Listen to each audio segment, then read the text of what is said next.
राज्याचे कृषी मंत्री ॲडव्होकेट माणिकराव कोकाटे यांनी आज श्री विठ्ठल रुक्मिणी मातेचं दर्शन घेतले। यावेळी मंदिर समितीच्या वतीने मंदिर समितीचे सदस्य संभाजी शिंदे, कार्यकारी अधिकारी राजेंद्र शेळके यांच्या हस्ते कृषी मंत्री माणिकराव कोकाटे यांचा शाल व श्री विठ्ठल रुक्मिणी मातेची मूर्ती देऊन सत्कार करण्यात आला।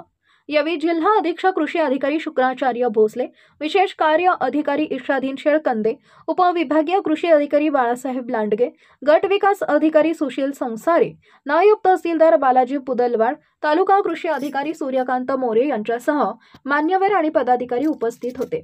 यंदा पाऊस चांगला होऊन शेतकऱ्यांना चांगले उत्पन्न होऊ दे, शेतकऱ्यांना चांगले दिवस येऊ दे अशी प्रार्थना आपण श्री विठ्ठल रुक्मिणी चरणी केली असल्याचं कृषी मंत्री माणिकराव कोकाटे यांनी सांगितलंय।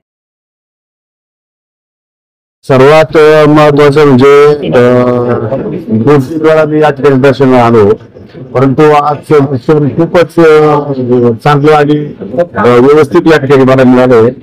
त्याबद्दल मी गरिबांचा देव आणि सर्वसामान्यांचा देव मनापासून त्यांचे आशीर्वाद घेऊन महाराष्ट्रातल्या तमाम शेतकऱ्यांना न्याय भूमिकेतून या ठिकाणी कामाला सुरुवात केलेली आहे।